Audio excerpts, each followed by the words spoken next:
Alright, so today we are going to be learning the difference between de and desde. So both of these words mean from or of, and there's a variety of different translations that you could use between Spanish and English for these words.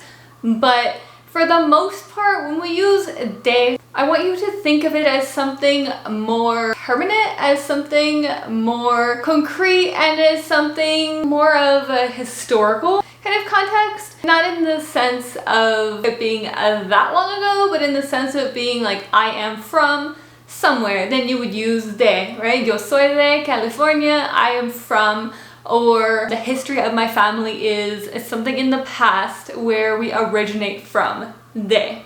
And then with desde, this is something that is more fluid. It's from here to there. If you're referring to time, we say like desde esta hora hasta la próxima hora.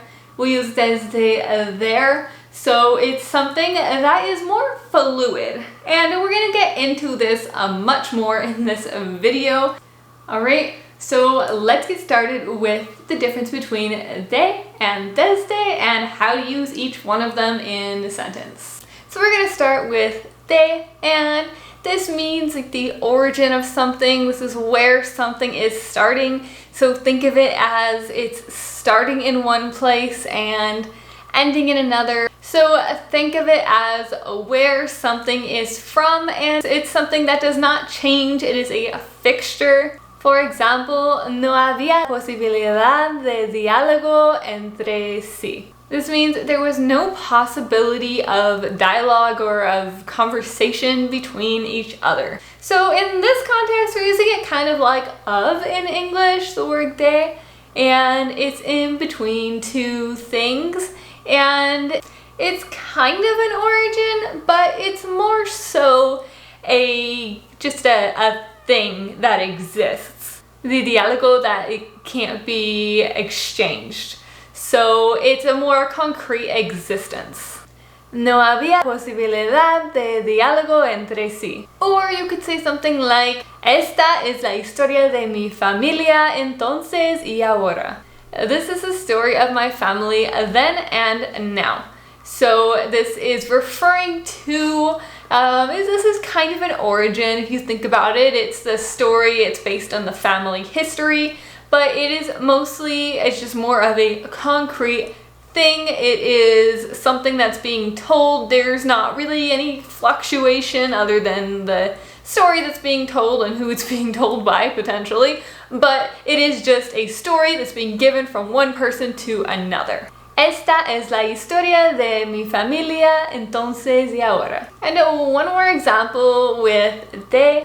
En un periodo de 3 años, todo ha cambiado drásticamente. In a period of 3 years, everything has changed. So we are talking about time here, but we are talking about a period of time. So be careful here because we do not always use de with time, but in this case, since we're referring to a time period, we're going to say de. En un periodo de 3 años, todo ha cambiado drásticamente. Alright, so now let's look at the word desde, and this one we use a little bit more fluidly, or in more fluid context, that is in something that is not an origin. It's not based on just one thing. It's something that is either in action or that can change. For example, Bienvenidos a nuestra comunidad desde el fondo de mi corazón. So in this example, welcome to our community from the bottom of my heart. This is something that is happening right now.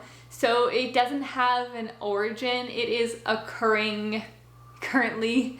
It is coming from me to you, welcoming you to the community. Bienvenidos a nuestra comunidad desde el fondo de mi corazón. Another way that we can use desde is, esta foto ha sido enviada por él desde España. And in this example, the picture is being sent by Jose from Spain, and this is something that is, again, currently happening.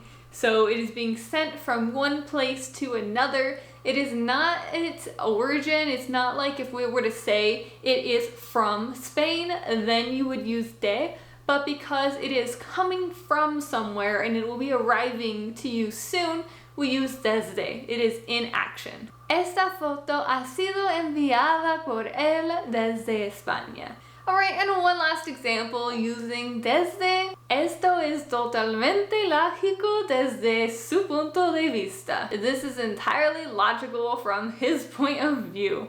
So this is something that is being perceived. It does not have an origin. It is just a thought. It's something that is occurring now. It's being perceived from one point to the other and is more fluid, so we use desde. Esto es totalmente lógico desde su punto de vista. And notice that we also use de for de vista. So this is kind of a twofer example. Here you have the word desde, that's from your point of view, like it's coming from your point of view.